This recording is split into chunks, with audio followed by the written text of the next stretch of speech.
order the regular meeting of the Board of Trustees of the Venus Independent School District on May 18th, 2026 at 6 p.m. We do have a quorum. If everyone would please stand for the invocation and pledge. Greg?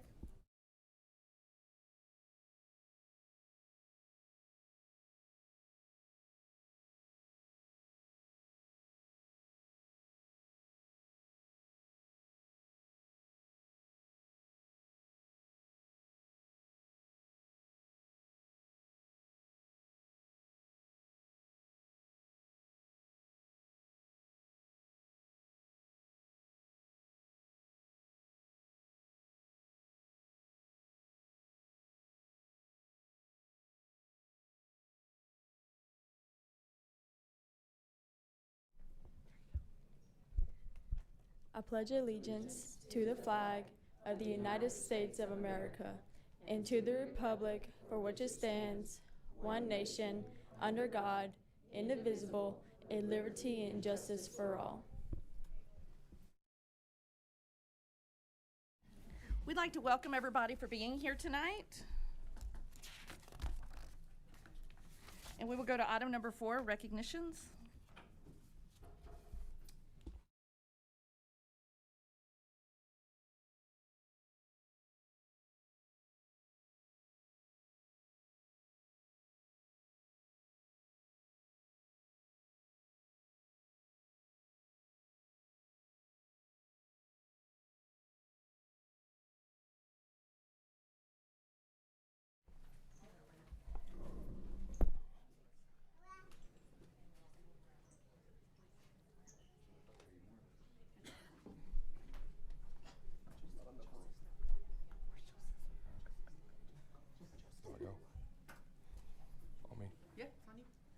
All right, good evening, everybody. I want to take a moment to thank these young men for being here today. We have majority of our seniors that showed up, and I just want to say a quick word about these guys. For the last 4 years, I was lucky enough to coach these young men, and I'm really excited for what they did for our program and looking forward to the bright futures that they have ahead of them. So with that being said, I'll go ahead and start with our baseball recognition stuff. We have second team all district. We had Jaden McGee.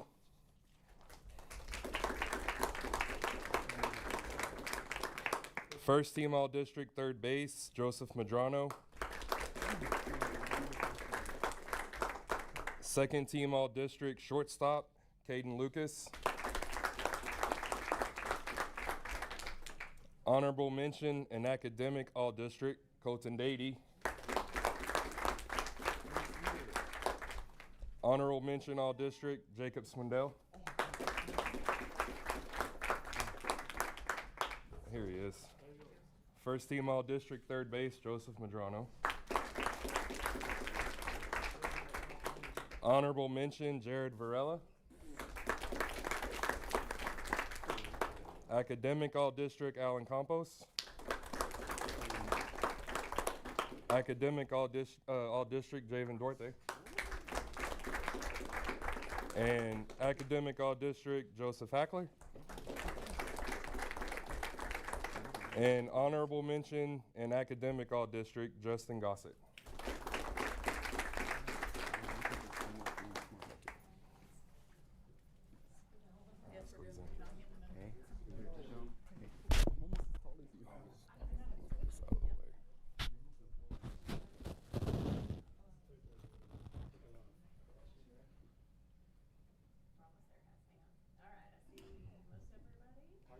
Why are you on your tippy toes, Jacob?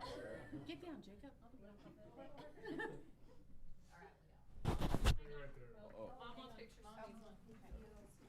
I keep knocking that. Joey, down. Jacob, down. Joey.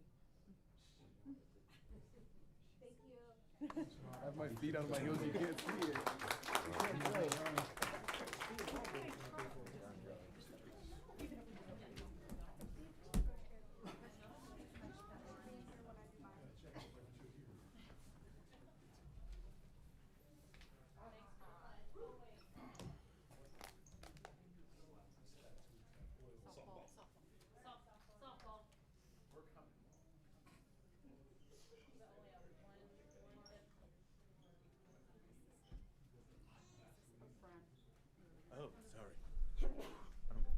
got to speak into this thing. Oh.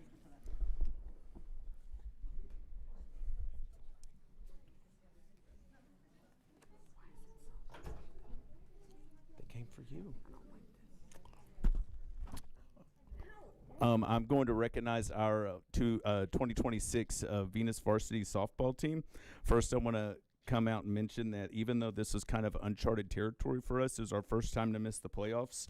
We definitely got better every single day, and our records broken, and all district nominations and awards actually showed this year.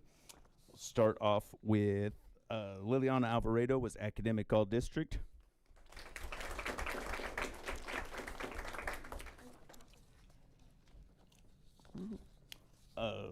Bailey Schroeder was academic all district and district 12-4A honorable mention.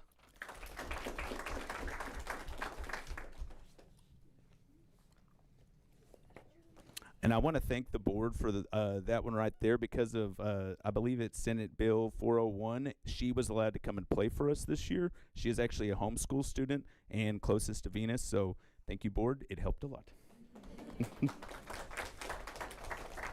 Clarissa Buckaloo, academic all district and honorable mention all district.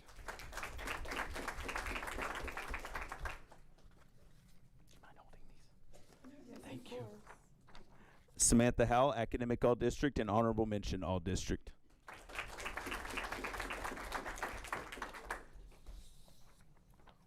Ella Humphus, academic all district and second team all district.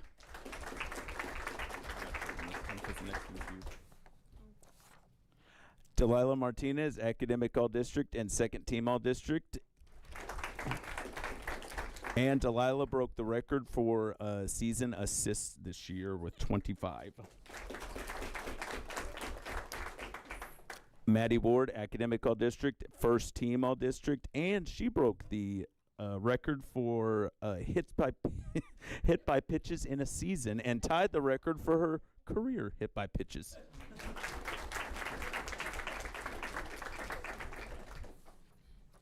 Annalise Murillo is not here, but she was academic all district and district 12-4A freshman of the year.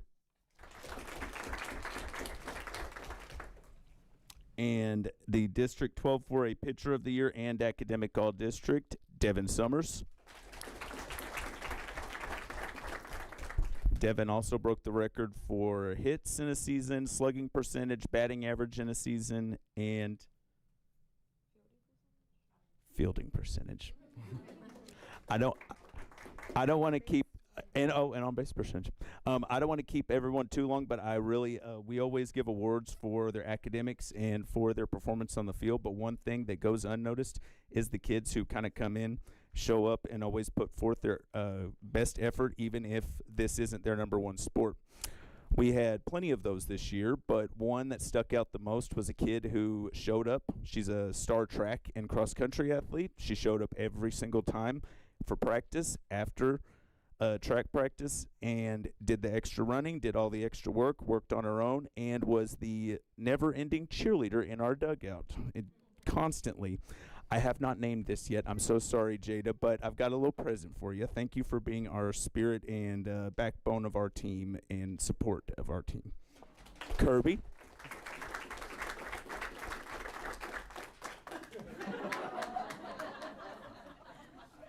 I'm thinking of a... That's for her. It's for you to take home. We don't have a name for it yet, but we'll think it.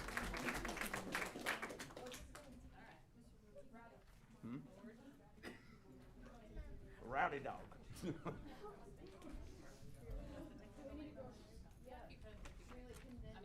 Yeah, you and Meg get in front. Hey, short people. It would be great. All right. Ooh, look at y'all getting in position right. We got it.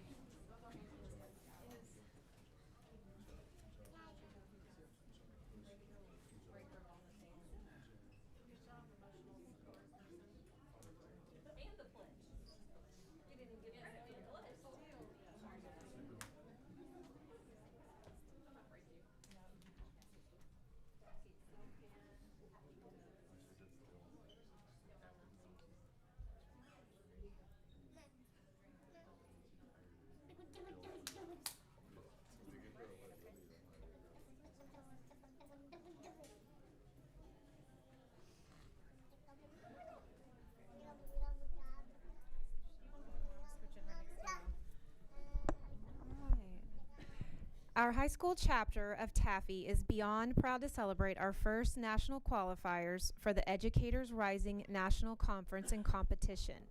These students have worked tirelessly over the past few years to earn this recognition. Their dedication, leadership, and perseverance have helped make this a milestone moment for our chapter, and next month they can show what they can do in Portland, Oregon.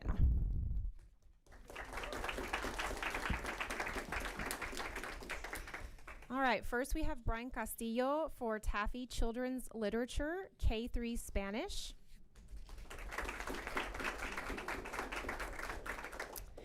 Vianney Fernandez for Taffy Educators Rising Moment Spanish and Children's Literature, K-3 Spanish.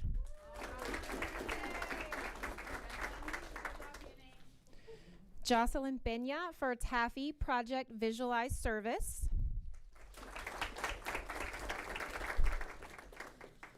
Joaneth Quintana for Taffy Project Visualize Service. And Caitlin Wise for Taffy Project Visualize Service.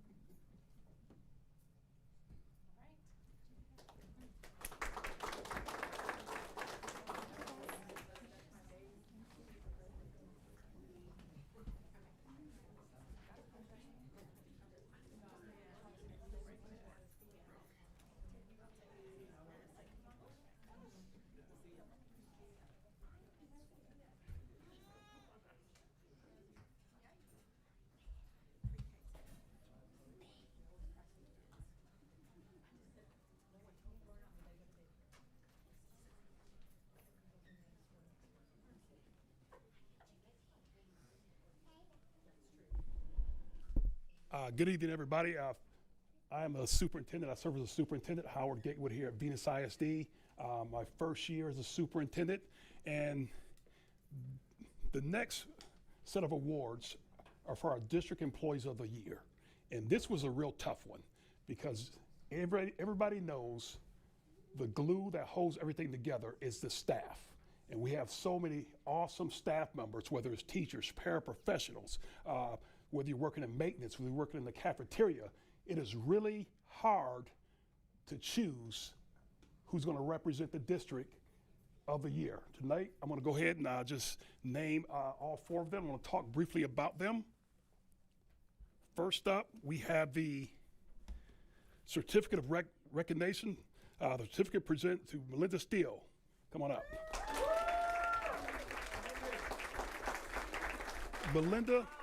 Melinda is recognized as an elementary district teacher of the year. She will go on to represent us at Region 11 this year.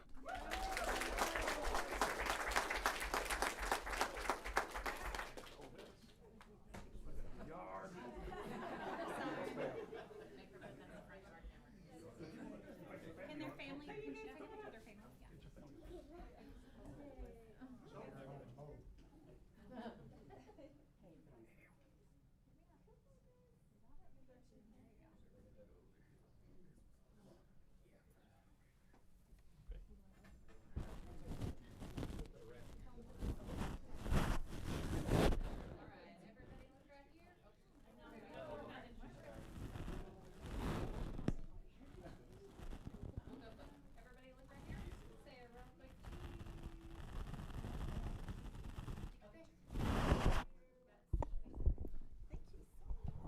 Thank you, ma'am.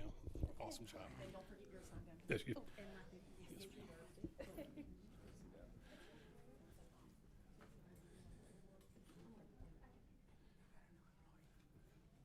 Now this next individual, he's what I can say about him, he is super passionate.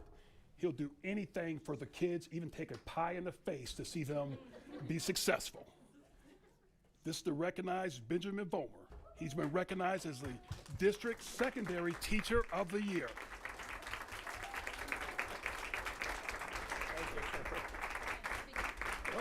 Want to hold one? I'm not going to hold this here. Don't turn on this. Okay. You guys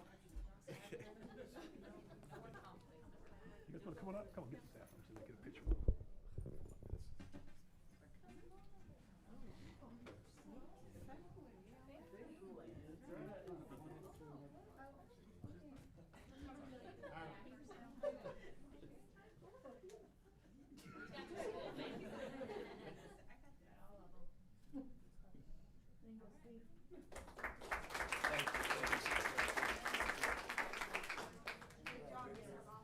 Good job, sir. And we had to put a Jedi mind trick to get Mr. Vollmer here because he's such a humble man.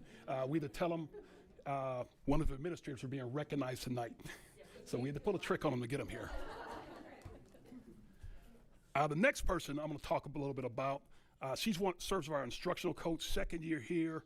And what can I say about her? She goes above and beyond to ensure the students are getting what they need, whether that's if she needs to step in for a teacher in teacher class, whether she needs to talk about lesson internalization, looking at data, she'll go the extra mile. So next up is Casey Becker. She is our district support staff member of the year.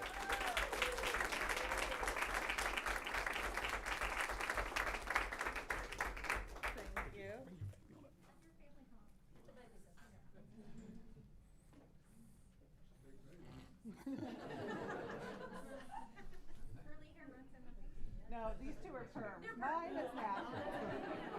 It still looks good. Thank you.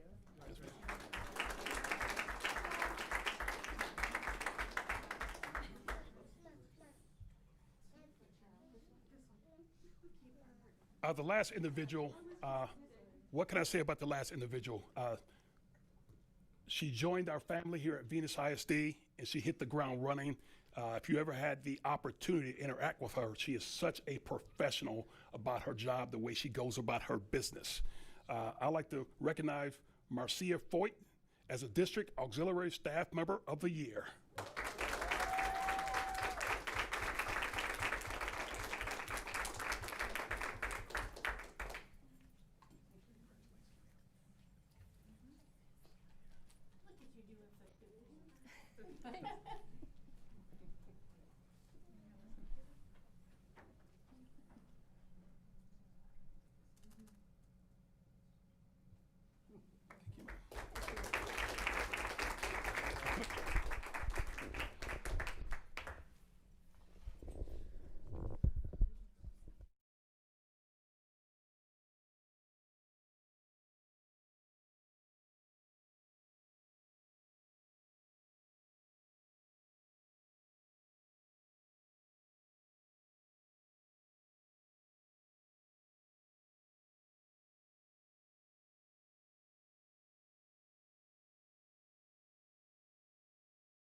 We'll go to item 6, administration of statement of officer, oath of office, and issuance of certificates of election.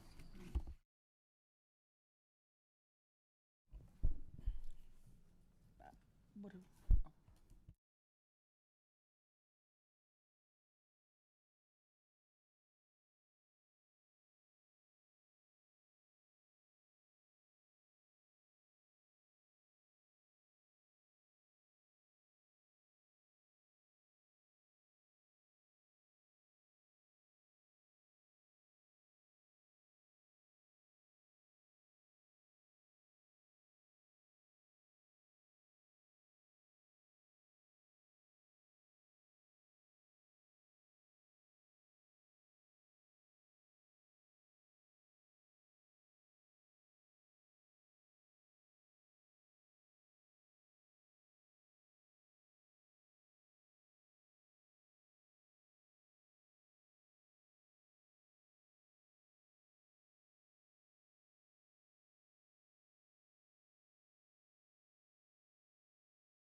promised any public office or or employment for the giving or withholding of a vote or or withholding of a vote at the election at which I was elected, at the election at which I was elected, or as a reward to secure my appointment or as a reward to secure my appointment or confirmation, or confirmation, whichever the case may be. So help me God. So help me God.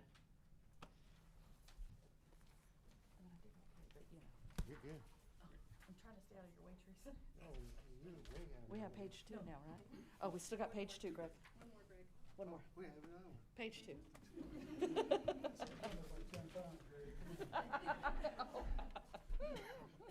In the name and by the authority of the state of Texas, I say your name. Tasha Gore. Are we supposed to raise our hand? I, Gregory Hoffman. Do solemnly swear Do solemnly swear that I will faithfully execute that I will faithfully execute the duties of the office the duties of the office of Venus Independent School District, of Venus Independent School District, School Board Trustee School Board Trustee of the state of Texas. of the state of Texas, And I will, to the best of my ability, preserve, and I will, to the best of my ability, to preserve, protect, and defend the Constitution and defend the Constitution and laws of the United States and laws of the United States and of this state, and of this state. so help me God. So help me God. Now we're done. Congratulations.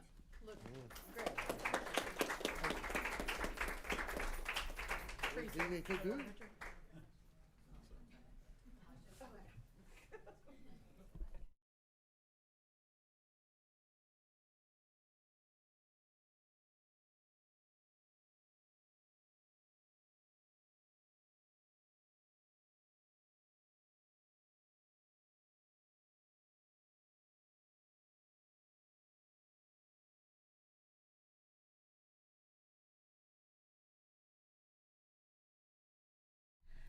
We'll go to item number 7, board reorganization and election of new board officers. We will now begin the reorganization of the board, starting with nominations for the office of board president. At this time, I will open the floor for nominations for board president. Are there any nominations for board president? I nominate Tasha. Okay, do we have are there any other nominations for the office of board president? I second. No? No, whatever. Okay. Do I have a motion to elect Tasha Gore as president? I'll make a motion to elect Tasha we as have president. Motion by Amber. Do we have a second? I'll second. A second by Kirby. All in favor? Motion carries. There's 6. At this time, I will open the floor for nominations for board vice president. Are there any nominations for board vice president? I nominate Amber Crafton for vice president. Okay, we have Amber Crafton. Are there any other nominations for the office of board vice president? No? Hearing nothing further, no? Okay. Do I have a motion to elect Amber Crafton as vice president? I'll make that motion. We have a motion by Kirby. Do we have a second? I'll second. Second by Amber. All in favor? Motion carries. At this time, I will open the floor for nominations for board secretary. Are there any nominations for board secretary? I'll make them, Kirby. We have a nomination for Kirby. Do we have any other nominations for board secretary? No others.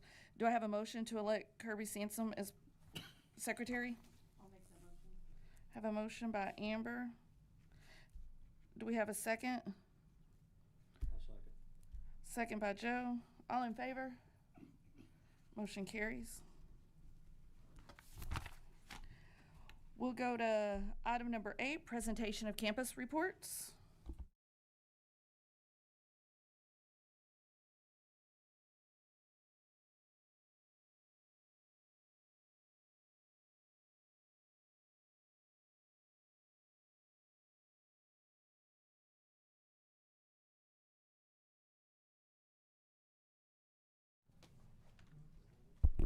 Good evening, everyone.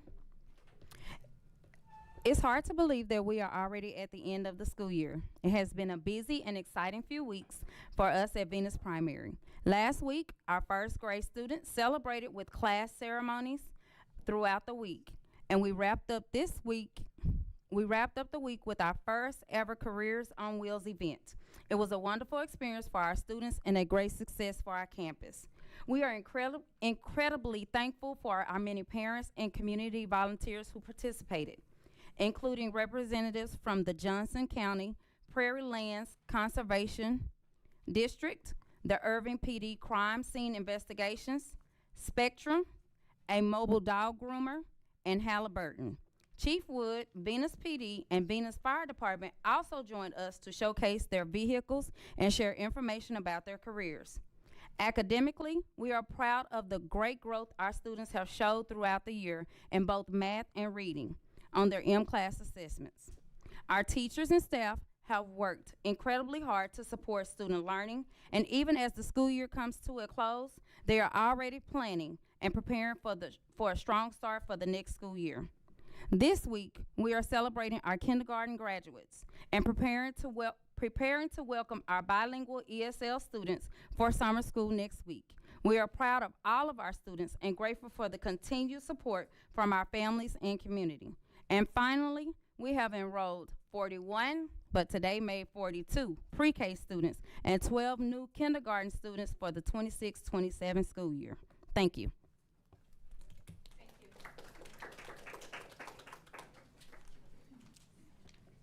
Hello, everyone.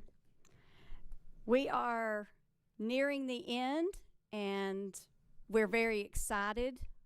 We finished our STAR test, and I would like to report that on our campus, the day of the STAR test, it was a very serious day, and I think the students really took it to heart and did their best. We had lots of students showing lots of work, so that felt really good.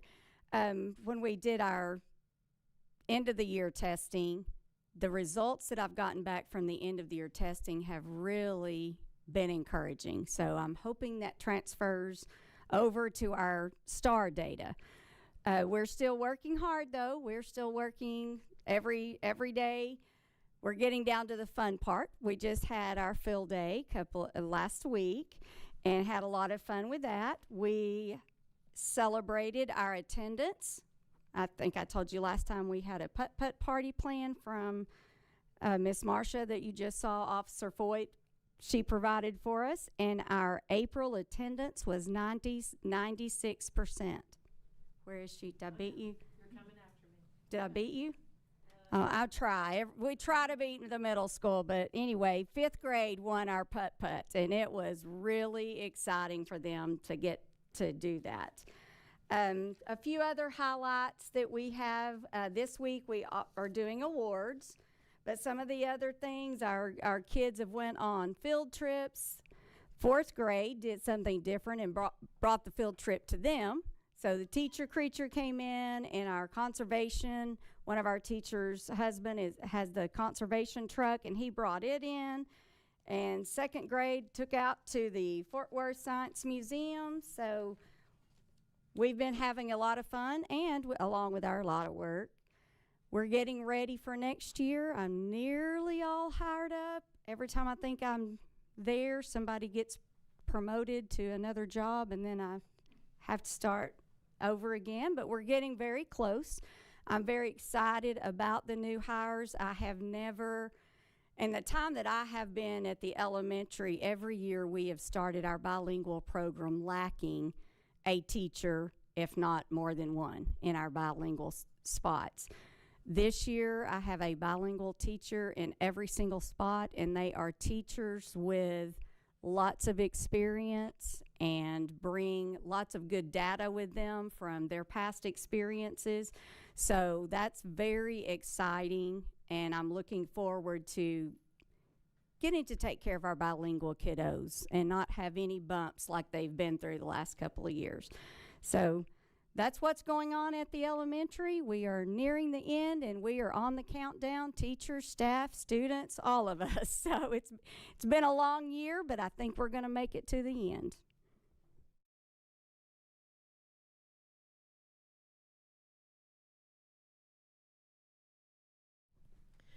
I'll start off with the bad news. I am also 96%, so you still didn't beat me. So close. I couldn't remember. I had to look. So, a lot of things going on at the middle school. End of the year is lots of things. We had end of the year awards for 3 days. We've had a band concert that some of y'all were at. I appreciate that. A choir concert. And then we also have Taffy kits that are going to Portland, as well as TSA. They're going to Washington, D.C. We did have a big celebration last week. We had Mr. Joe Coleman from TASSP came down and presented the banner for the middle schools to watch. And so we're excited about that. Choir competed at... I don't remember the name of the competition, but they competed and got all superior ratings. Oh, at the Epic Choir event. Couple other things, just people-wise. Mr. Hyde last week was elected as a board member for the Texas Association of Secondary School Principals, and Ms. Nickel was asked to serve as the TASSP Regional Assistant Coordinator for Region 11. And so some big honors for those guys. So that's it at the middle school. But you still didn't beat me. No.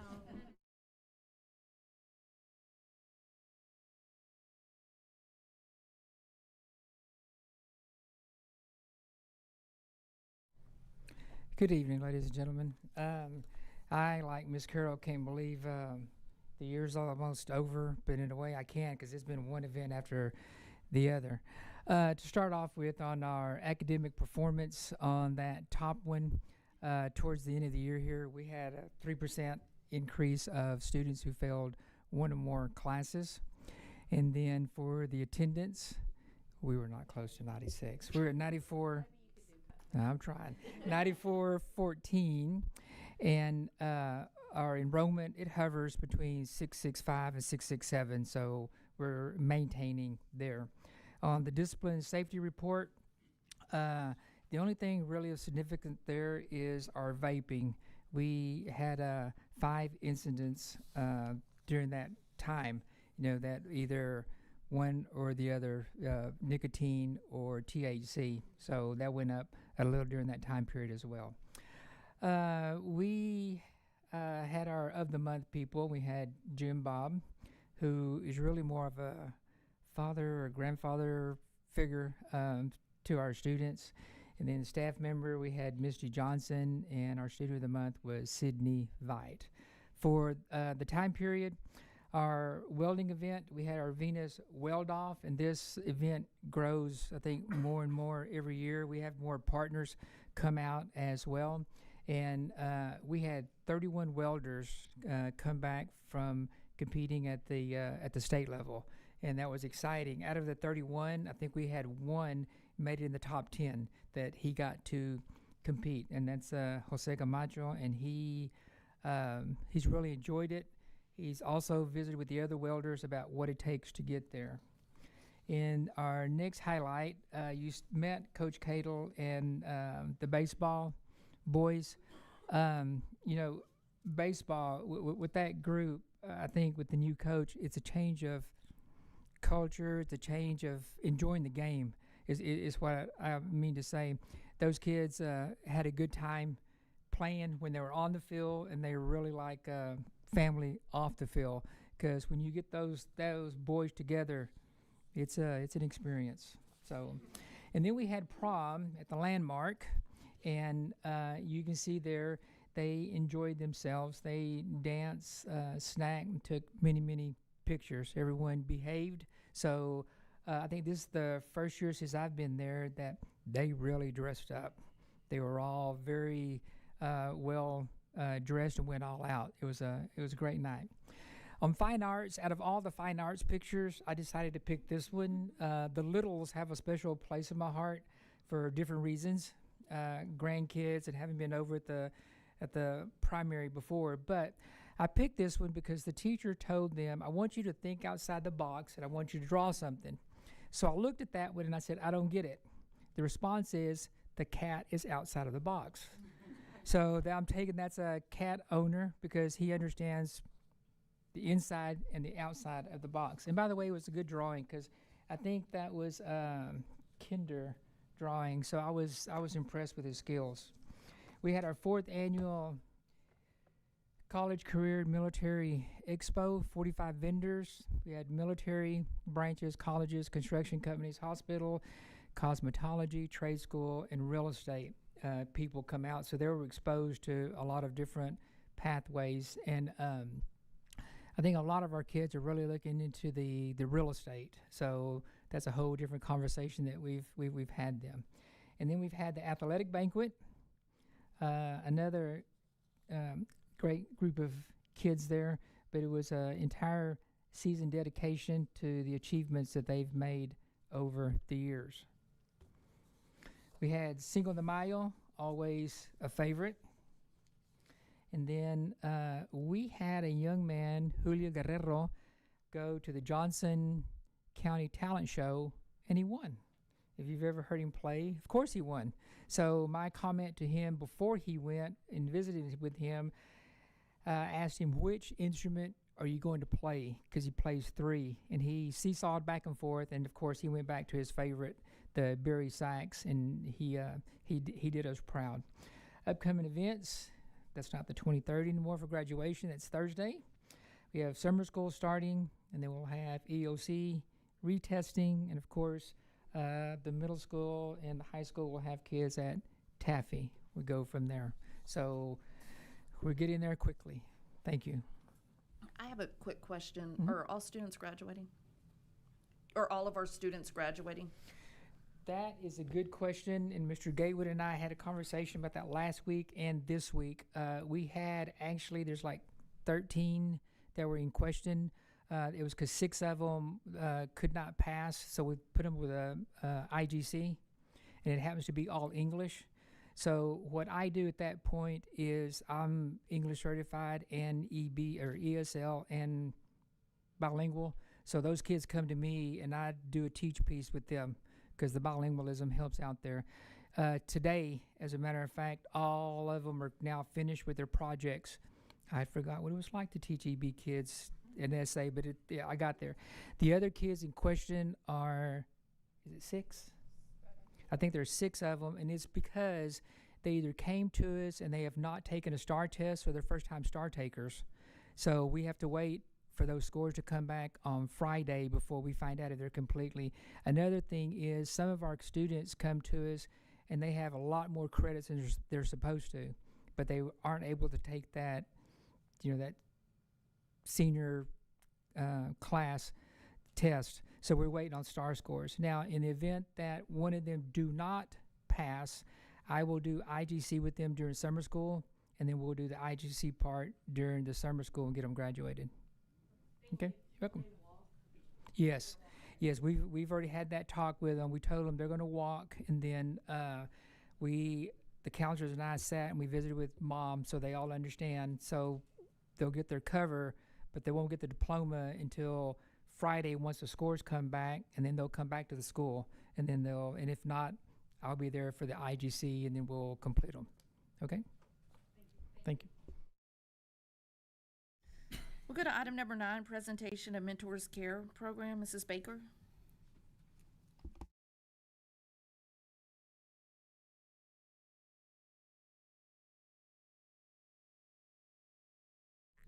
Oh, there we go.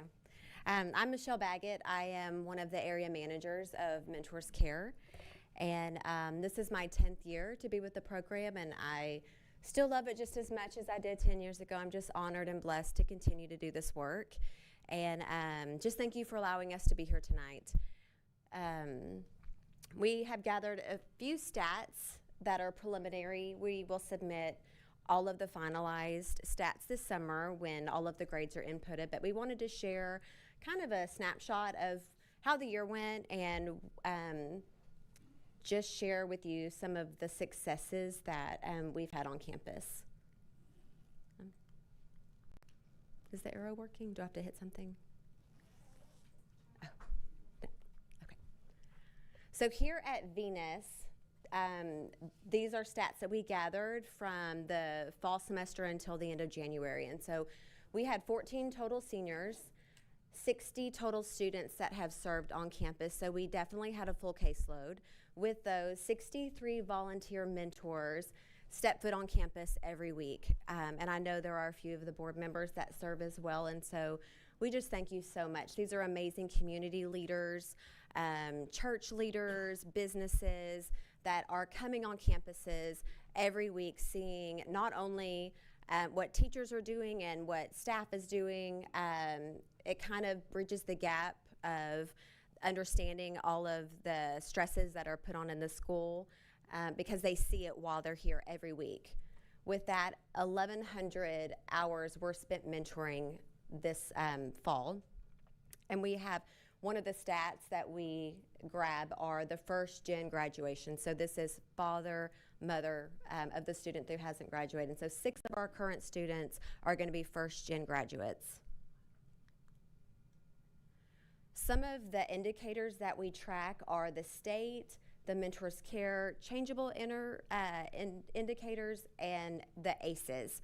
So our goal is, when we bring students into the program, we're trying to catch different things that are going on in their life and reasons why they might be projected to not graduate. And our goal is that as they participate in the program, we can start taking some of those boxes off. We can show by our stats that mentoring works. So these are some of the state indicators. As you can see, I'm not going to go through all of them, but 11 of the students have been in DAEP last year or this year. 10 have grades that are below 70s, 6 were expelled, and then 4 have been in a facility placement this current year. Some of our Mentors Care indicators, so there are a lot of outside factors with our students why the behavior in class is as it is, or their grades are not passing. And so, as you can see, out of the 60 students that participated, 27 of them lacked extracurricular participation. And that's one of the things we really push because we want them motivated to come to school. We want them to be excited about something. And so our goal is in the next year or two that number becomes less and less. 26 battle anxiety, 34 had behavioral, poor self-esteem is pretty high. 36 of our students lack the support of family at home. And some of them just struggle socially. They need a friend. They don't really have anybody at school. And so sometimes their mentor just steps in and socializes with them. Some of the ACEs that our students face, 43%, and this is pretty high across the board, every campus, come from a broken or blended family.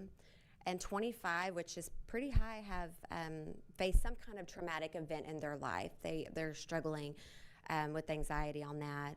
24% poverty, some abuse. And so some of the things that our mentors work on every week, we're printing the grades, but that's not always the problem. We are setting the goals. We have Mr. Gatewood, he's a mentor, and I know we're setting brag board, little goals for our students. It could be guiding them how to advocate for themselves with their teachers appropriately, not getting angry, going to bed earlier, just encouraging them, supporting them. But we are printing those grades every week, trying to figure out where the struggle lies, how can we help them in every way possible. So Nicole Weldon is our coordinator. She's done such an amazing job these last 2 years. She has just made sure that every student has what they need to be successful. So she's making sure mentoring is happening with the mentors, but not only that, her office is open in the event the student just needs, they have a crisis. And so 47 students have came into her office outside of mentoring time because they needed to talk to her. And she, relieves the stress of the counseling department. And if the need arises and we need to bring them in, she's going to walk them to the counseling department and we're going to work with them. But there are times that a student has an outburst, anxiety attack, and we just are helping them cope and getting them back to class. And so not only that, but students hear about Mentors Care and they come by her office because they know it's a safe place. So 47 times as well, kids not in the program have came by and needed to talk to Miss Weldon. I love that we have community resources. You can see that we have referred students to therapy, food pantries, clothing, housing, shelter, law enforcement, just a whole 83 times we were able to refer students to a resource because Nicole found that there was a need. Some of our recent graduates are going to 2-year colleges, 3 are at a 4-year college, 2 went into the workforce, and then one of the students last year was a first-generation high school graduate as well. 56% of our students say they did not have a safe person to talk to before Mentors Care. They are really shocked when they find out that mentors just volunteer their time, that they are here because they just care about them, that they want to support them. They don't expect anything. They are just a friend. And I think that means so much to a student when they know that they can be themselves and that the mentor is there just for them, because a lot of them don't have one person. Teachers have so much on their plate. They just are working and they don't have time for a lot of they have a lot of high needs, the students do. And so it's amazing that 1 hour a week can meet the need of that student, and then it just progresses until they graduate. And then 100% of the students reported that Mentors Care was a safe place for them.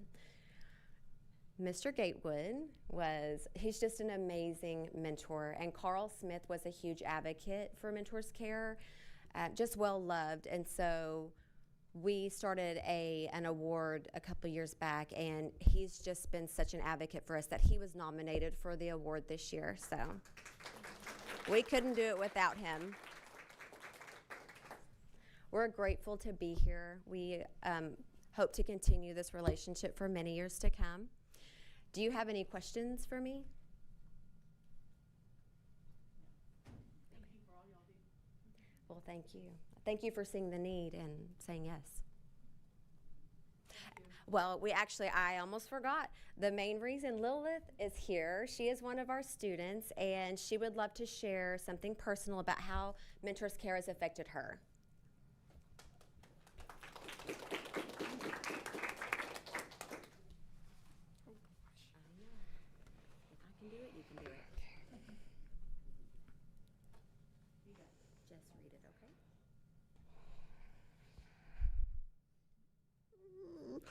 Okay. My name is Lilith Tackett. I am a sophomore. This is my second year in Mentors Care. Before joining Mentors Care, my life was sad and unenjoyable. I struggled with grades, depression, and self-harm. During this time, I was angry, stressed, sad, and unmotivated, and I felt alone. This is when I realized I needed support. When I joined the program, it helped me because it was a happy and inviting environment. My mentor taught me that I am capable of anything if I just try. I have grown so much this year. I am more confident, more motivated, and I have a more positive attitude. My relationships are stronger. I am a better communicator, and my coping skills have improved. My grades were never good, but once my mentor challenged me to improve them and showed she cared and would be asking weekly about them, they began to get better to the point of passing. One memory that I will always remember is the last mentoring session. My mentor was so happy and proud of all I had accomplished. I feel happier and altogether better, and learned that happiness is a choice. In the future, I will be able to set and achieve goals because of being in Mentors Care. I also learned that I have power over my thoughts, which helps me cope better. I would tell a student who's on the fence about joining to do it because it is a safe space rather than somewhere where you will be judged. Before Mentors Care, I felt alone, and now I feel supported. I am proud of my achievements this year and learned I am who I am, and that is enough. I hope to always remember how far I've come. In one of my meetings, I came up with this quote: Things may be imperfect, but beauty can always shine through. I hope this program never goes away so that other students can get help and support too. I have a quote that was recommended. I've learned that people will forget what you said. People will forget what you did, but people will never forget how you made them feel. Maya and Angela.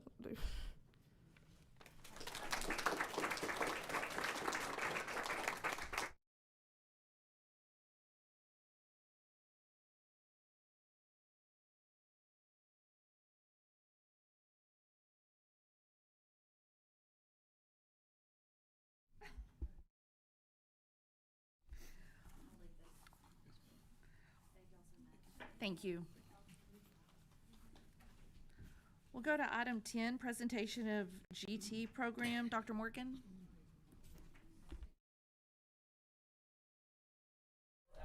Hello, everyone. If it's all right, I'd like to introduce Pam Jarrett, who serves as our elementary GT teacher and also as the district coordinator. And so she has prepared the presentation and would like to deliver it to y'all. I'm not quite sure how to follow up Mentors Care because that was made me a little weepy. And when the seniors were standing up here, I realized I was many of their 5th grade teacher, and I didn't realize how I had gotten here, gotten old so quickly. I have been asked to just do a real quick summary of our gifted and talented program here in the Venus district, what we do, and a few of the activities that we've done. So if I know how to use this, okay. Is that, oh, perfect. Okay, so the introductions of the staff members that are over the GT program. I'm sure you recognize all the names on the right-hand side. And then on the campuses, we've got Mr. Camacho, Mr. Christensen at the middle school, and myself at the elementary school, and Mrs. Gibbons at the primary school. So what is a GT student? Well, they have actually done scans of the brain, and they have found that students that have been identified as GT actually have a higher amount of gray matter in their brain. And what the gray matter does is it helps with computing things, with understanding things, and it really helps with memorizing. It's a really big deal with the memorizing of the information, which makes it super easy, or much more easy, for these students to memorize things in the lower grades.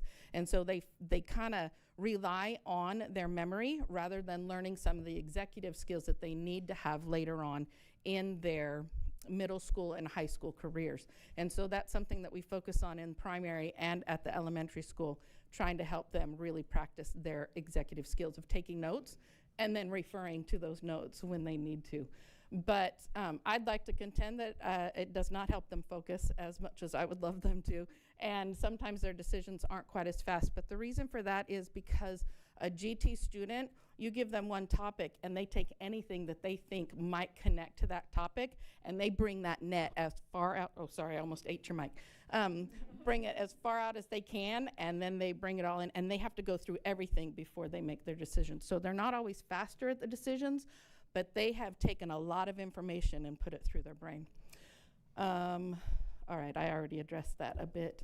So what Gifted and Talented is in Texas is basically if a student is showing a high performance capability in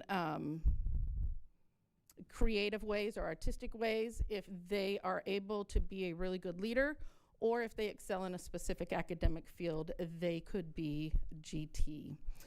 So the state goal is they would like GT students to become independent learners, be self-directed in their learning, their thinking, their research, and their ability to pass on that information through presentations is really what it comes down to create products, essays, posters, digital presentations, things that will pass on that information to others.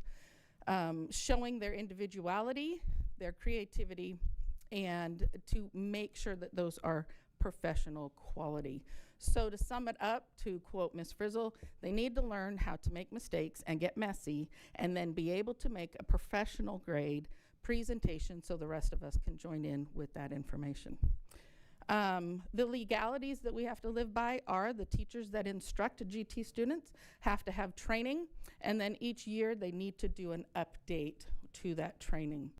Now, there is no specific time frame that we have to pull them out, like they have to be pulled 2 hours a week or that such of a specification. They leave it up to the districts. So, but what the state has told us is we must provide an array of learning opportunities for our GT students. So our stats, we're pretty close to the national average for our GT students in the district. National average is at 7%, we're at about 6.5. And of those 6.5, 11% of those students are our second language learners. So that's a breakdown of the percentages at each campus. Primary schools are probably a little bit lower just because they're so young and they hate the test. And our testing or our identification process is threefold, sometimes fourfold, depending on the year.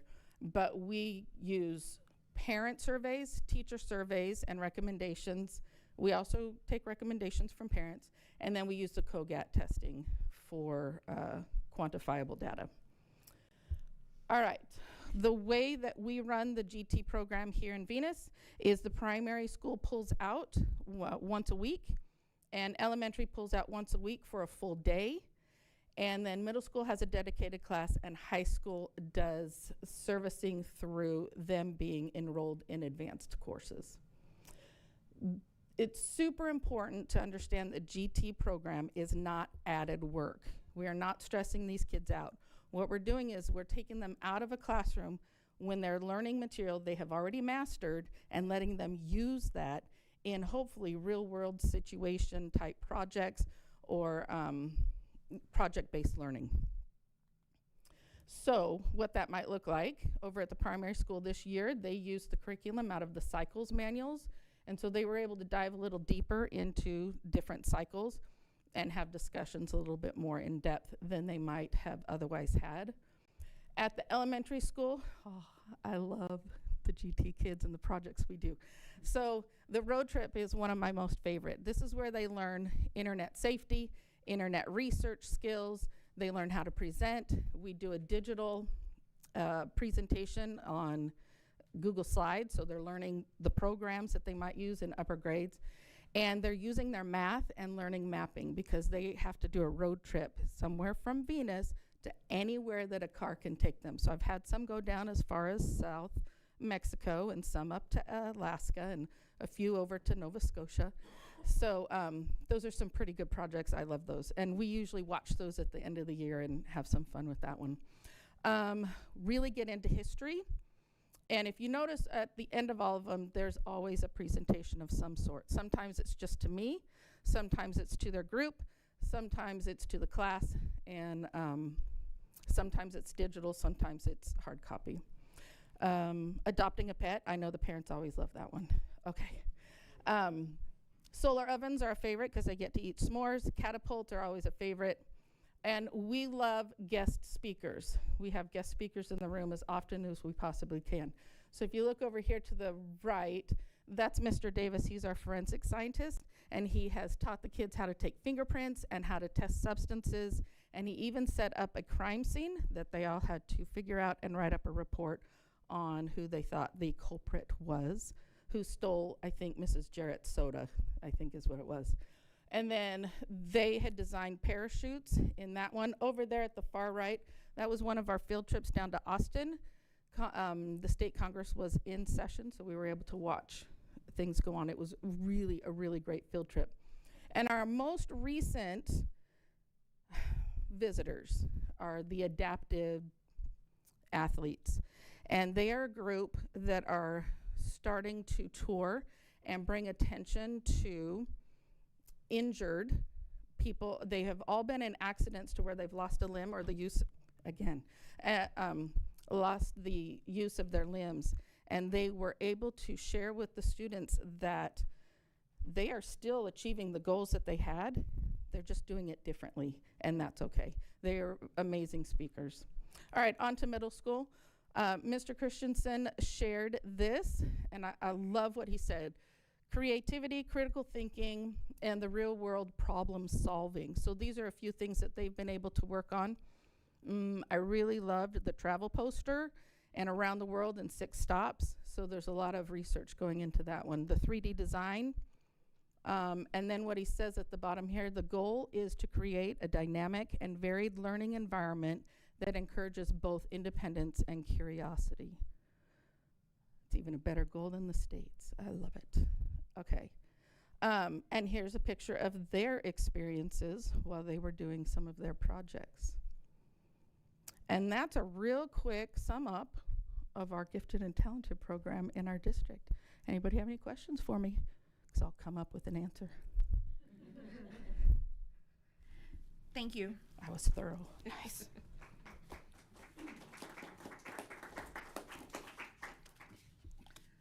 We'll go to item number 11, review of insurance options for next fiscal year. Mr. Thompson?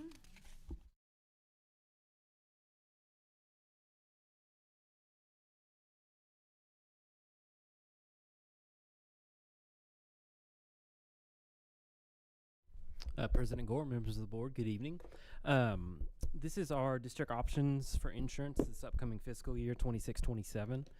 Just a quick overview of what it does cover. That's going to be our real estate, property, our buildings, auto, general liability, workers' comp, cyber protection, and equipment. The 3 potential vendors are going to be TPS, PCAT, and TASB, who is our current insurance provider. Just a quick summary background on PCAT. If we sign up for them, there's a 3-year commitment. If we go with them and their rate is 10% more, we can opt out of that particular quote or that particular year. I did reach out to Midlothian, Duncanville, and Crum. They do service them, and they had positive experiences. TPS, it's handled through an interlocal cooperative, just like PCAT. And I did reach out to Cleburne ISD Director of Operations, Mr. Schockler. He said they had a very positive experience. I reached out to Ryan from Waxahachie ISD, CFO. He mentioned that they did have a good positive experience. They were very responsive. And Ms. Phillips, the Purchasing Director for Red Oak, same thing, a positive experience with them as an insurance provider. This is what we're looking at as far as the quotes go. As far as your general liability, school board liability, they're going to be in the same category. So if something is missing on one of these, it's just how they particularly label it on the quote. It's typically the same style coverage. As far as the total amounts, we're looking at $486 for TPS, $493 for PCAP, and $494 for TASB. Between the 3-year, I'm looking at TPS and TASB right now. The 3-year commitment with PCAT and then their deductible and percentage leaning into TPS or TASB. Between TPS and TASB, we're looking at about an $8,000 difference. And so, Yeah, I have a question. So general liability, does TASB not have general liability? it's rolled, they just label it school board liability, which is it covers the district. Okay. So they do have general liability, it's but just rolled in somewhere the else. line item says school board, but it encompasses the entire school district. Okay, and what is garage keepers? That is, I can grab the quote. Garage Keepers is, I think it's the automotive side, like in the bay, like. It's the building over there by like the middle school. It would be like where you keep all your equipment. Okay, so where does that fall on the PCAT and the TASB? Does that fall somewhere else? So it covers the equipment that's in that building? Yes, it should. I can confirm that, but I don't remember that particular line item, but I can look that up and confirm it for you. But Okay. it would be some related to the actual garage side. But that something like that not being on PCAT or TASB, it would fall under equipment or general liability. Okay, with gotcha. other ones. Okay, thank you. I have a question. Why is there such a difference in the workers' comp? We're not losing anybody, we're not gaining anybody, so why is there such a big difference between each one of them, where TASB has the 96,000, PCAT has 83 and then 75? Why is there such a big difference for workers' comp? So the different, like with TPS, we're still getting the quote through them, but they may have a different company that offers the workers' comp. So it's typically going to just be like a give or take depending on, you know, they may have more in the property side and less on the workers' comp, or we've got less on property and more in workers' comp. So it's, when they bundle it, it's just kind of how, which one, you know, a certain category may be up, a certain category may be down. It's still going to be the same style coverage. And so it's not less coverage if we're going with a less company. And we've been with TASB, correct? Yes. Okay, for quite some time. Quite right? some time. Do they look at like our experience with them, and then that's how they're quoting us? So when I got these, we have what's called our loss runs, and that's where we send them, this has transpired since we've had them, and so everyone had, yes, equal opportunity with those loss runs. Can you go back one slide?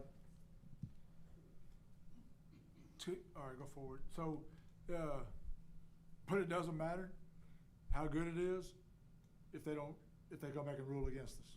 We've been fighting one of these companies for months and months and months over. So I just keep in mind that those totals are great as long as they honor the totals and agree that we're valued at a certain amount and agree to cover things. So I just want people to remember that.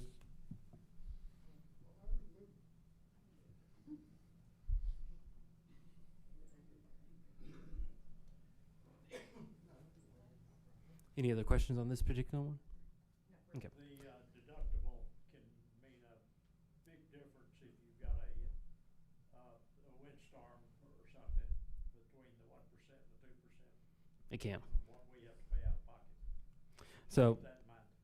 scenario one, and just like Mr. Russell said, so let's say this is the middle school, and this includes the various athletic buildings we've got right here. So the total value would be 30.7 million. And so with PCAT, 2%, they have 2% of the values of the buildings that were affected, or 500,000 minimum.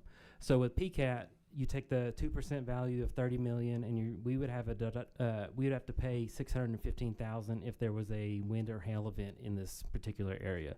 With TPS and the 1% with 250,000 minimum, we would pay 307,000 for this particular area. And then with TASB, the 2% 50,000 minimum, we're looking at the 2% would kick in, so we would pay 615,000 for a wind or hail event that occurred in this particular area. Mm-hmm.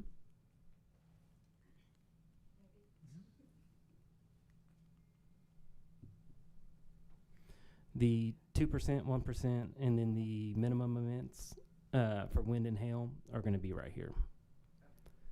AOP is all other perils. So that would be lightning, something catching on fire, something not wind and hail. Scenario 2, this is going to be the admin in primary. So we're looking at 17 million, 2% at 500,000 would be 500,000 minimum to make a claim. TPS, 250,000 minimum. And then with TASB, it would be 2% of the value, 50K minimum. So we'd be looking at about 355,000. Scenario 3, this is going to be the welding bay, daycare, and then this is the IT building. And so you're looking at 5.6 million, 2%. You would end up with 500,000 minimum to replace these. TPS would be 250,000. And then TASB with the $50,000 deductible, the 2% of that value would be looking at 112. So between TPS and TASB, the smaller value buildings, the $50,000 deductible makes a difference. If we're talking about major events that affect a lot of building values, then TPS is going to be better on that. All of the perils, lightning strikes the admin building, catches on fire. PCAT would be 25,000, TPS would be 100,000, and TASB would be 50,000. The way I've structured this, because we have executive, agenda item number 19 is join the TPS interlocal agreement, and then the approval insurance purchase. If we decide to choose TPS, we would need to join their interlocal before we go with them. And so if we don't join them and we elect to go with TASB, then we can skip that agenda item and then go with TASB in 20. But I've structured it to where it can go. There is history that has happened prior to me being here, and I understand certain board members may feel a certain way about rejoining TASB. But you have two equal options between TPS and TASB. So to Mr. Buck's point, as far as long as if it's covered, so whenever you called to get references on TPS and to talk to other districts, did they have any big events where they had a big claim that they could tell you about? There wasn't any big. I asked how their overall experience was with them, and there wasn't. Nobody referenced big claims being made with them. A lot of them talked about the day-to-day activity, not day-to-day, but anytime they had a claim or needed information. There was no mention of big events that they'd gone through with TPS. I'm sure that, or know that you have done a lot of research on this, so more than probably any of us has, so I'm going to have to go with your recommendation on this. I'm going to be recommending TASB. We have history with them, and we've established service, but also it is hard because I do know that there was a roofing incident that didn't sit well with a lot of people. So I do wanted to, I've left it open to where if that's, I wasn't here for that. I left it open to where if it ends up going with TPS, we can join them and then go with them. I have confidence in either one. But if I have to give a recommendation, I would say TASB.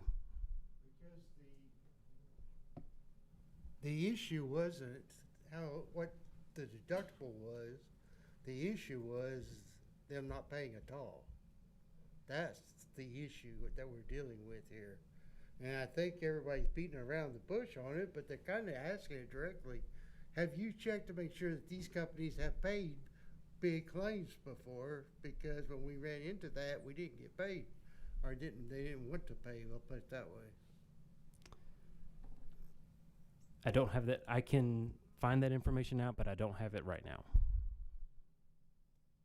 When do we have to renew our policy? Or so we can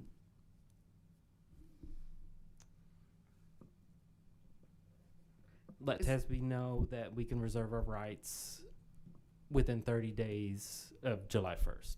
So we can reserve our rights to not renew, but then also hold our rights to renew with them. Okay. And so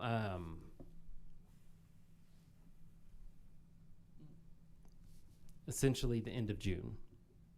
The end of June, we have to make a decision the end of June on tonight. something. But if there's not a decision tonight, then I can. I forget the exact document, but we reserve our rights to non-renew, but also reserve our rights to renew in June. So it would be something that we send them and say, we're not renewing you, but we also reserve our rights to renew with you in June. We have 2 meetings in June. We do. We have a meeting June 5th, 4th? At the budget hearing? Yeah, the budget meeting. So I'll say I'd be interested, like Mr. Hoffman, I'd be interested in hearing that because it's, I mean, that may just be typical insurance. I mean, you pay them a lot of money, they don't want to give you anything back. So, you know, if that's the case with TPS and if that's the same story going around, I know Waxahachie had the big tornado that went through that turned over their big band, that big rig, and that had to be, but I don't know what they would consider a big claim. So as compared to, you know, a bunch of our air conditioning units and a roof, that may have been. So I'd be interested to know that same information. If it's just typical insurance run around and everybody has the same problem with it, then, you know, they kind of got you over barrel. But it's I'd be interested in that same information and putting it off till that for our budget hearing. Well, if I remember correctly, it was the hail event that's in discussion where there was damage on the air conditioners and the roof. They paid the air conditioners without any problem. It was a question of the age of the roof and if the hail was the sole damage to the roof or did the age of the roof contribute to it. So there's a matter of opinion, and the school had their experts come in. The insurance company had their experts, so it was just a clash. They paid for the air conditioners without any question. So for the roof, we had to get the public adjuster. Yeah. Yeah, okay.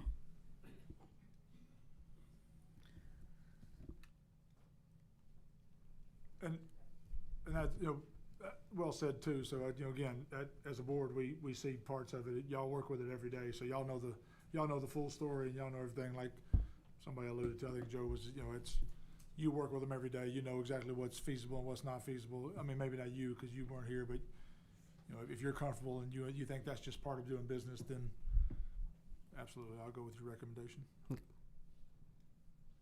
Any other questions? No? Okay, thank you. We'll go to item number 12, executive session at 7:16 p.m. for, I gotta flip the page, for 551.071, 551.072, 551.074, 551.076, 551.082, and 551.0821.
We're going to reconvene from executive session at 8:53 p.m.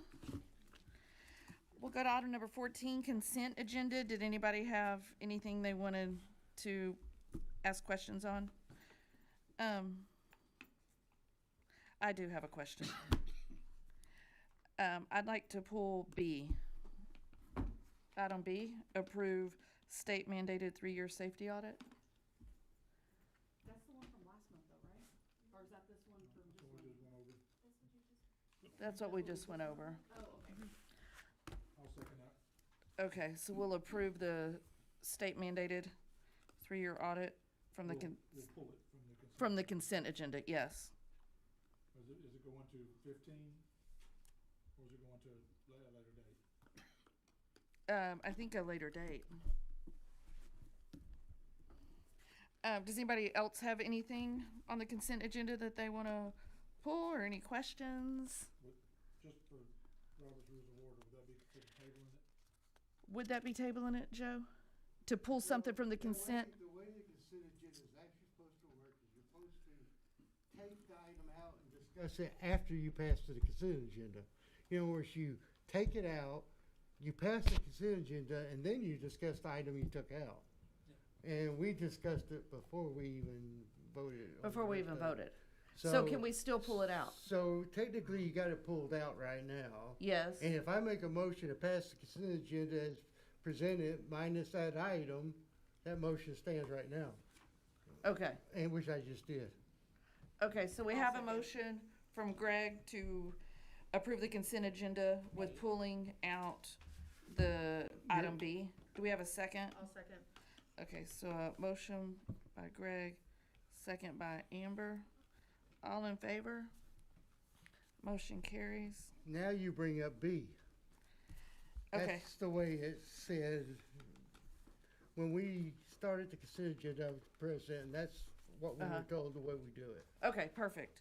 So now, since it's pulled, I would, can I say what I want to do now? Yes. Okay, now, It's open- okay. it's on the So- floor now, Okay, so- so for item B, approve state mandated 3-year safety audit, I would like to pull this and put it on next month's, Table it? yeah, I would like to table it and move it. Or just table it, is what I would, If you table it, you have to put a date when you bring it back up. next month. Or we can do June 4th, we're back here June 4th if it's. No, let's just do the regular one. Which, what's that date? June 18th. June 18th? I don't Before we move know. on, 15th. June while we're still in 15th. discussion of that item, Uh-huh. is he under a deadline, a time frame to turn that in, Mr. Gatewood? Is it me? I'll get that from, is Chief still up there? Chief. He shouldn't be, but I wanna make sure. No, that that's a it very is- good question. Sometimes things come to us with a deadline. Yeah. What's that?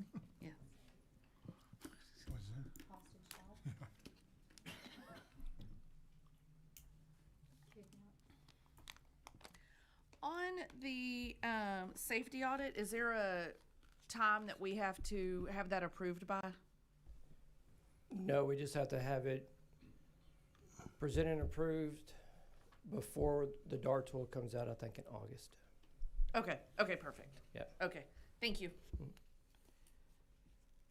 Okay, so now we need to vote to table it until June 15th. Do we have a motion to do that? I'll make that motion to table, item B on the consent agenda until next month, June 15th. Okay, do we have a second? I'll second. Second by Kirby. All in favor? Okay, we will go to item number 15. Consider approval of donation of band trailer from the Venus Band Boosters. Rosie.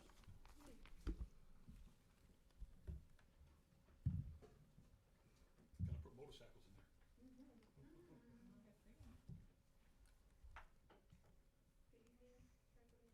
Turn on your mic. School Board, good evening. I am here on behalf of the Venus Band Booster Club, and we are proud to present this 28-foot trailer to the Venus High School Band Program, actually to the Venus Band Program. Over the years, we've noticed the district regularly needed to rent trucks to transport instruments and equipment to the competitions and events. And the Band Booster Board worked extremely hard through fundraising efforts and planning to make this purchase possible for our students. Click. It is our hope that this trailer will provide long-term support for the band program while also helping reduce the ongoing cost of the rental for the district. Most importantly, we hope it serves the students of Venus ISD well for many years to come as they continue representing our community with pride. Thank you for your time.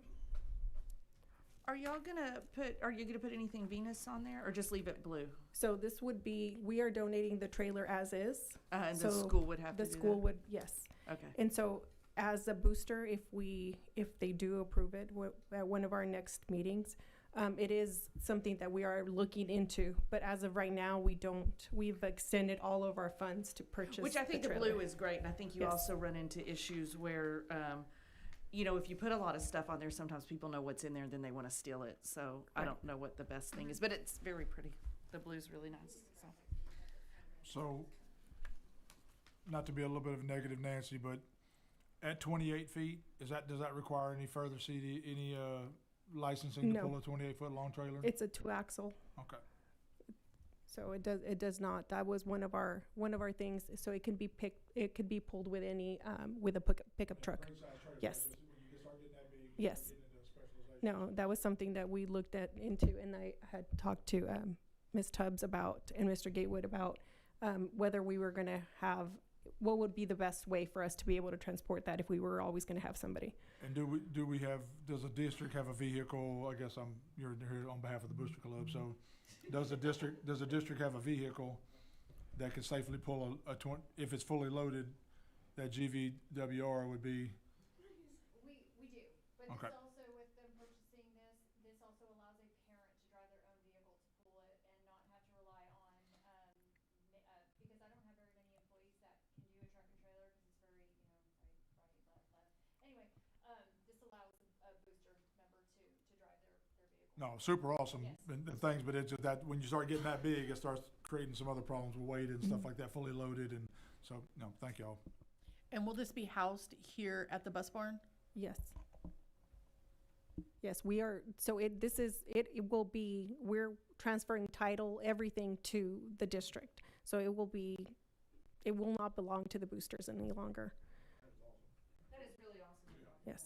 So do we have I'll make that motion to approve the donation of the band trailer from the Venus Booster Club. Okay, a motion by Amber. Do we have a second? Second by Joe. All in favor? Motion carries. I know, I love that. Item 16, consider approval of bus auction. Ms. Tubbs? Good evening. All right, now to make room for that pretty blue trailer. Okay, so I've got a couple years ago, Mr. Buck discussed, we are collecting buses. I've got 3 that are dust collectors. Every time they go out, they're costing us more to fix. I do have one that is currently on a route, but right now when we use it, there's mechanical issues with it, and so it's costing about anywhere from $800 to $1,000 to fix when that mechanical issue happens. So I would like to auction off 4 of the buses. These are also 4 buses that are requiring the seat belts that we will not have to keep in our lineup.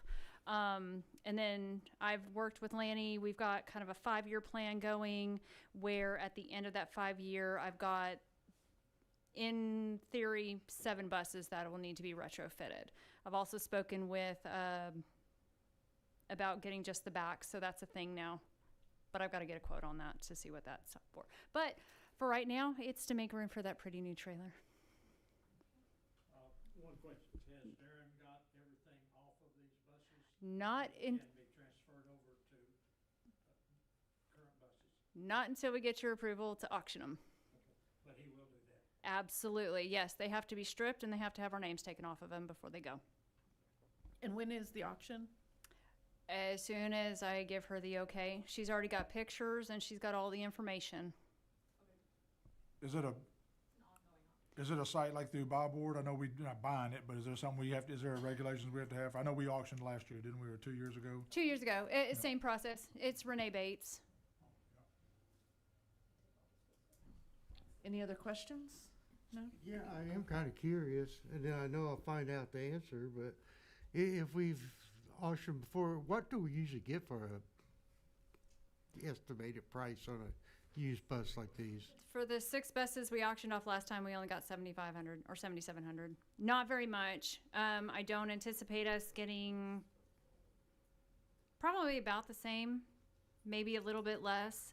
But we are at the point where if they don't have seatbelts, someone's going to have to Right. retrofit them. Either that or they're going out of the country. I understand. So, first of all, so good auctioning them off. But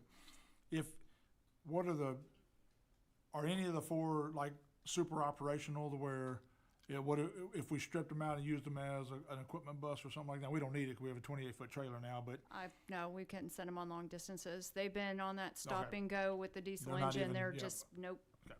Nope. But as far as seats, tires, anything that's usable. Yeah, we're gonna, yeah. There's some things we're gonna replace on them before we send them out. Any other questions? Do we have a motion? I'll make a motion to approve the bus auction. Motion by Amber. Do we have a second? Second by Greg. All in favor? Motion carries. Thank you. Thank you. Go to item number 17. Consider approval of 2627 Mentors Care contract.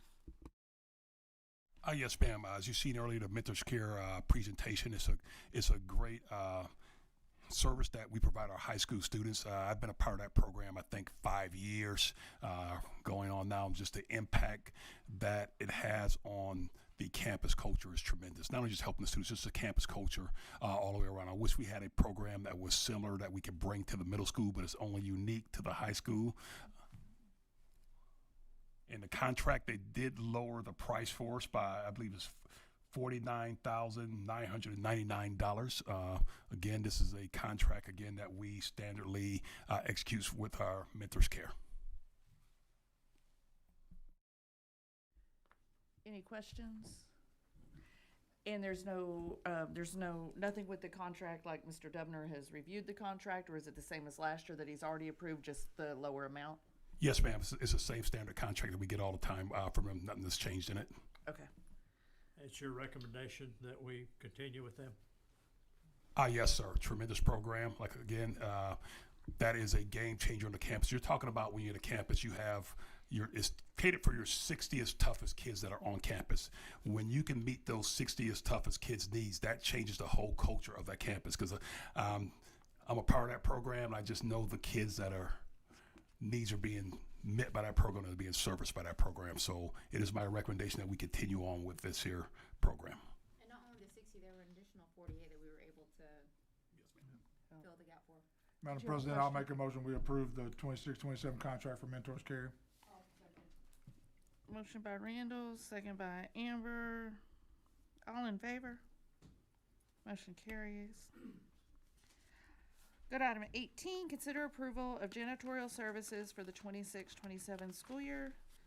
Lanny?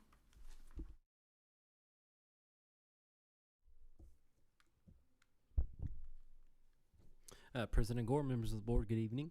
Our janitorial contract is up for next year, 26-27. And just to hit a refresher on the roadmap for procurement, Falk, the RFP that we did with Falk ended in 25-26, or this is the last year that we can utilize that contract. We're utilizing TIPS cooperative contracts for this upcoming fiscal year, 26-27. And then going into 27-28, we're going to go RFP. That way we can have more of a long-term contract with one of these organizations. Just a quick summary of what janitorial services do. They do cleaning, they provide consumables, and they provide staffing to do the cleaning and replacing of the consumables. And then also day and night cleaning. There's 3 potential janitorial providers. There's Macklemore, Falk, and Marcus. We're currently under contract with Falk, and they're all done through the TIPS cooperative contract. Based off last time, I did reach out to people who interacted on a daily basis. I reached out to all the campus principals and Ronnie, and they all had positive reviews with our current provider. They did say if there's an issue, it's brought up and it's fixed. So they're happy with the service. Here's the staffing breakdown. Here's Macklemore, Marcus, and Falk.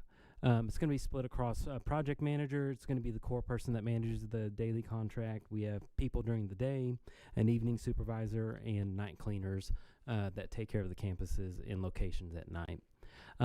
As far as the cost breakdown, Marcus is coming in at $702,000. Macklemore's coming in at $717,000, and Falk is at $740,000. Marcus, and just a reminder on Marcus, we would be their flagship Texas janitorial school, and so just to keep that in mind.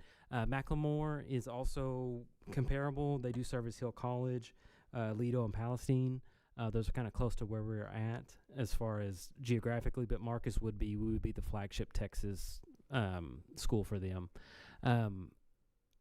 We're currently with Falk, and so what I would say going into next year is I'm going to be recommending Falk. That way there's no disruption of service. Then we have RFP, and then that way we can have people bid and go for that RFP for the multi-year contract, and especially building the RFP with the new high school in mind, because that'll be more square footage. What do we currently pay Falk? It is $723. Okay.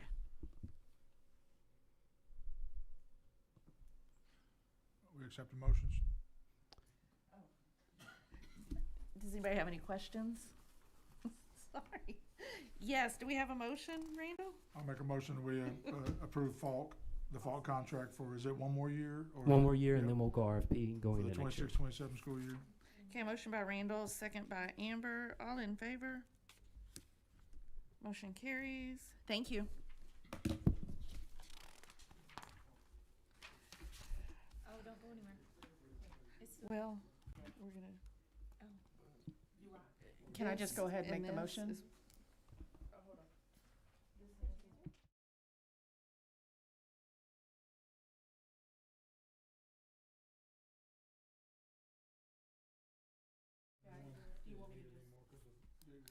Right, so we'll go to item number 19, consider approval of joining TPS interlocal agreement. I want to make a motion to table. Okay, make a motion, we have a motion to table. Can we motion until both? when? Can we motion to table both of them at the same time? No. Or no? No, but until when? June 4th? Next board meeting. Yeah, June 15th. No, I think we could do it at the budget. Oh, June 4th, okay. June 4th, okay. So we have a motion to table until June 4th by Amber. Do we have a second? Second by Randall. All in favor? Motion carries. We'll go to item number 20. Consider approval of insurance purchase for the 26-27 school year.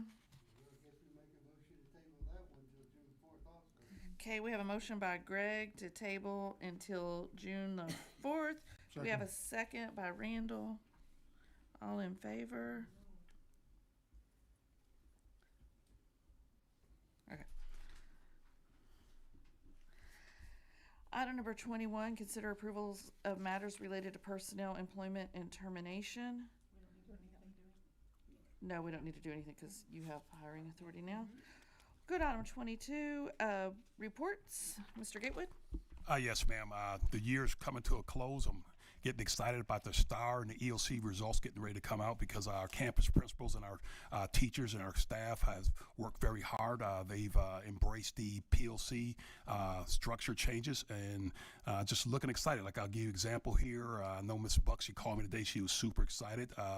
She had something, the kids took a map predictor how they would score. Last year they scored on that test 27%. This year they scored 67%, so I'm hoping that translates into our scores. There's a 40% jump, so I'm excited. No matter how it goes, I know the staff and the principals have worked very hard.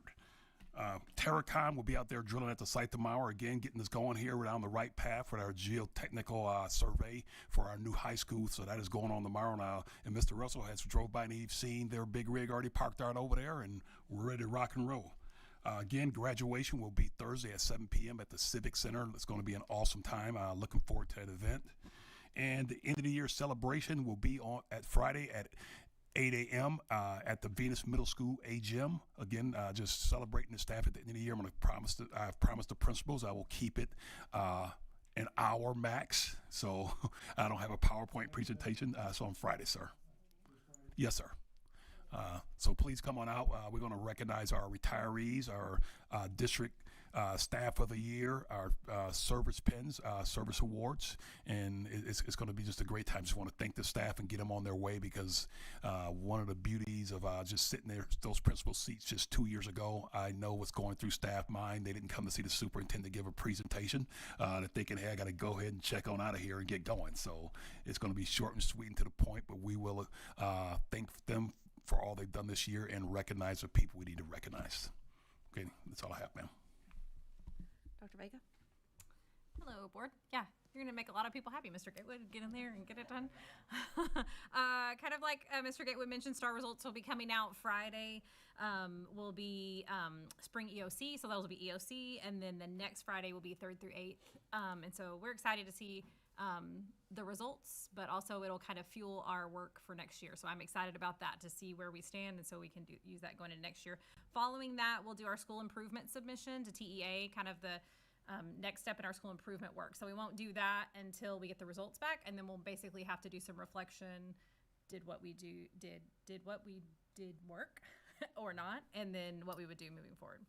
And then the PD calendar has been released to the whole staff, and so we have PD going on all summer for as many grade levels and subjects as we could get offered.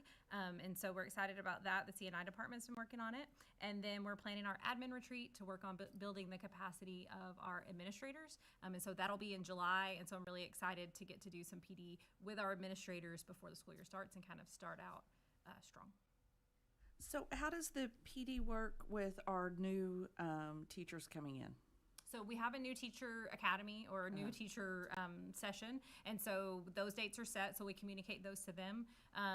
That'll be kind of a mix of different topics that they'll get, kind of the logistics of being a Venus ISD employee, but then also some like curriculum things.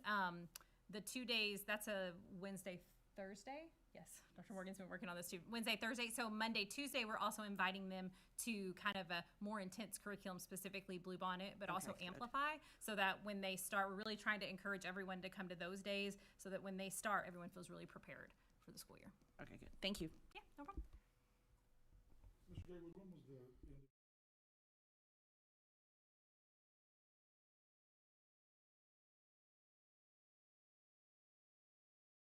Then Laney, did you have anything? Just gearing up for the budget workshop, working on stipends, working with, we're having fun. So, truly I am. I do enjoy it. We're making a lot of progress. I do enjoy it.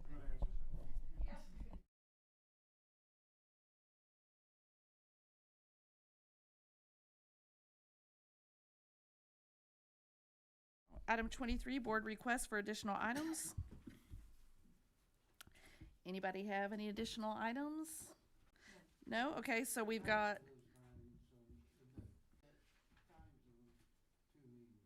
6 p.m. 6 p.m. Yeah, June 4th, 6 p.m. and the 15th is 6 p.m. also. Did Rosie send out or Ms. All send out Yes, a calendar invite. Yep. Okay, and we will go to item number 24 to adjourn at 9:16 p.m.